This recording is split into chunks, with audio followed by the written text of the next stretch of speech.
From MTN News, this is Montana This Morning. Good Wednesday morning. It's 5:30. Welcome to Montana This Morning. I'm Victoria Hill. Thanks for getting the day started with us. And I'm Ed McIntosh as we get started with the first Interstate iCam. As temperatures this morning are chilly, it's good that Lane switched to the felt hat, because the readings this morning only in the 30s. Yeah, that's a 50 right now at the airport, or at least 50 was the high yesterday, I'm sorry.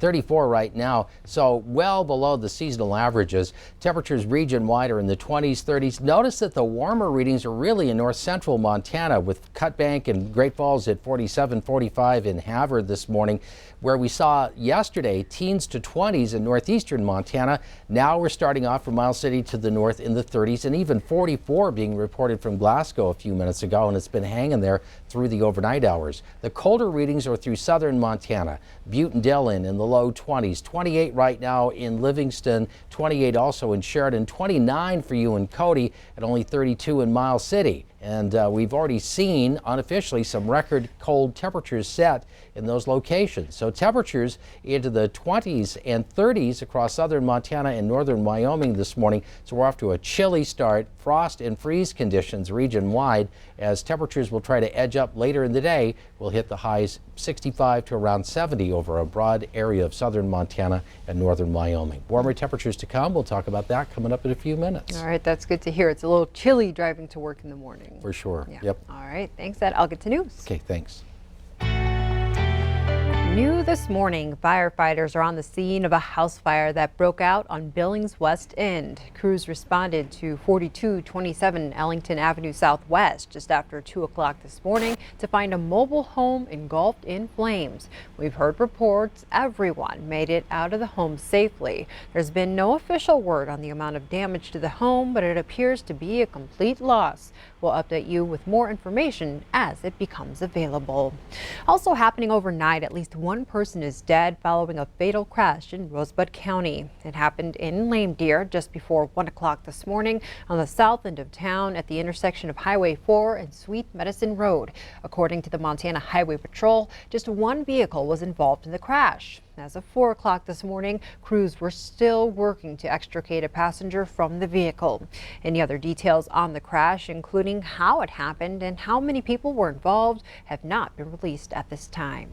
Here in Billings, 5 people, including 3 children, are recovering this morning after a crash on I-90 sent them to the hospital. Just before 9 o'clock last night, a car didn't stop at the end of Duck Creek Road and drove onto the interstate and landed upside down in a ditch. Just one vehicle was involved. 2 adults and 3 kids were all taken to the hospital, but only suffered minor injuries. Authorities say speed and alcohol are considered factors in the crash. Turning to fire watch, 10 Musselshell County homes were destroyed in the Bobcat fire burning south of Roundup. In total, 23 structures were lost. The fire is 50% contained. Crews are still focusing on cooling hotspots and protecting standing structures. The cause of the Bobcat fire is still under investigation. In Gallatin County, officials confirmed 28 homes were swallowed by the Bridger Foothills fire burning just northeast of Bozeman.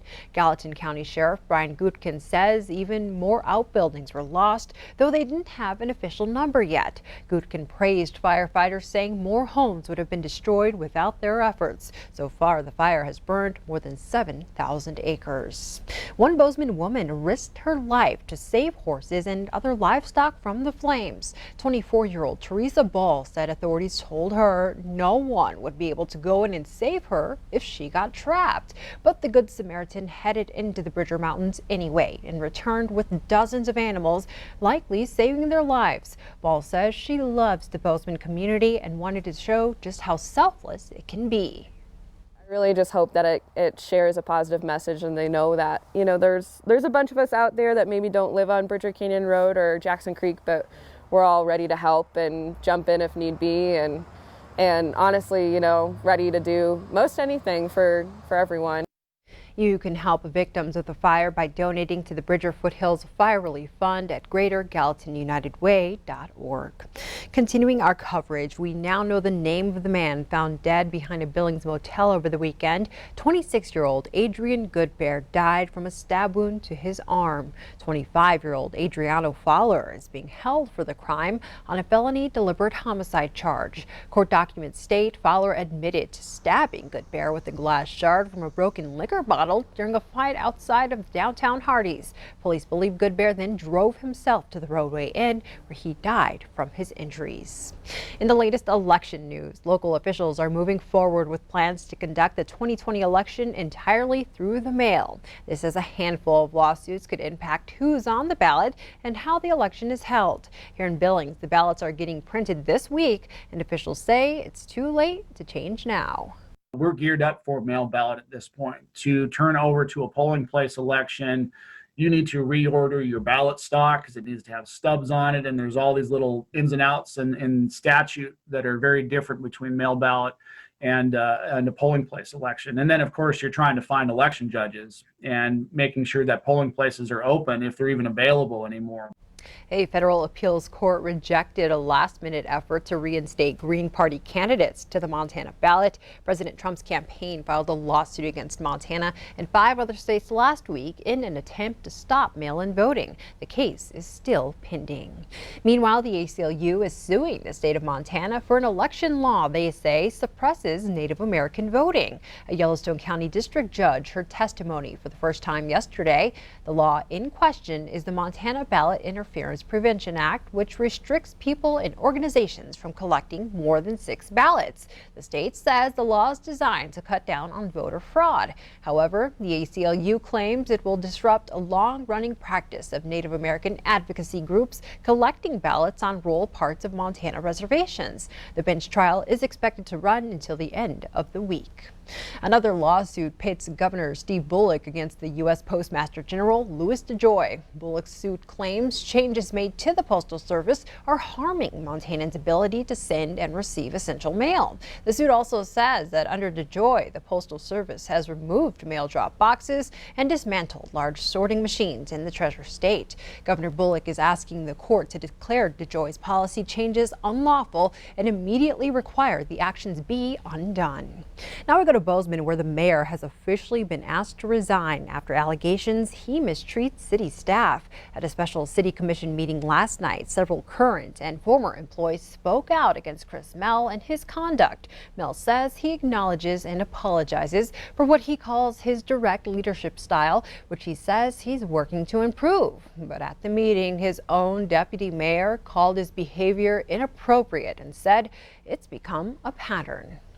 This is not simply a difficult personality at work. It's not simply about asking hard questions. These behaviors and actions are moving the city backwards. They are driving off talented and dedicated employees. Bozeman commissioners will hold another special meeting to decide what can be done about Mell's conduct. In national news, the police chief of Rochester, New York is stepping down along with the deputy chief and 2 other commanding officers. On Tuesday, they all announced their retirements. The moves come as protest in the city continued over the death of Daniel Prude in March. The 41-year-old black man died a week after he was taken into custody by officers who placed a hood over his head. All 7 have been suspended while a grand jury investigates Prude's death. There's renewed hope for a stimulus package this morning. Tomorrow, the Senate will vote on a brand new scaled-down bill for Americans struggling during the pandemic. It includes proposals for an extra $300 in weekly unemployment benefits, 2 years of tax credits for parents to cover costs of homeschooling, and an extension of the Paycheck Protection Program to the tune of nearly $258 billion. However, it's already being dismissed by House Speaker Nancy Pelosi, who says the Republican bill is not even an attempt to do the right thing. Drug makers are in a race to enroll volunteers to test out possible COVID-19 vaccines, but there is news now that one of the more promising trials has been forced to stop temporarily. CBS's Elise Preston explains. On pause for now, drug maker AstraZeneca is halting its phase 3 trial of a possible COVID-19 vaccine after one participant came down with an unexplained illness. It's not exactly known what happened to the patient or if it's even linked to the vaccine. Dr. Jeff Ponoff works at University of Wisconsin Health, a testing site for the potential vaccine. He took the drug last week and says it's not unusual for trials to be brought to a temporary standstill. If there's any whisper or a wisp of something that would have gone wrong, or sometimes it's just related to regulatory issues, there's so much paperwork and I's dotted, T's crossed, that they would stop the trial temporarily while they figure something out. Drug maker Moderna is also in phase 3. Dr. Richard Novak oversees its testing site in Chicago. There is some political pressure, and fortunately, I feel like we've been mostly shielded from it. Yesterday, President Trump reiterated his promise a vaccine will be out by the end of the year. We're going to get it out fast. The vaccine will be safe. These are the greatest companies in the world that do this. Democratic presidential candidate Joe Biden wants to see a vaccine, but is calling for transparency to make sure it's safe when released. Earlier in the day, 9 of the world's leading drug makers announced a pact promising not to release a vaccine that hasn't been thoroughly tested. This comes as a CBS poll shows only 21% of Americans say they would take a vaccine as soon as it's ready. Elise Preston, CBS News, New York. In a statement to CBS News, AstraZeneca said of its trial pause, this is a routine action which has to happen whenever there's a potentially unexplained illness in one of the trials while it's investigated, ensuring we maintain the integrity of the trials.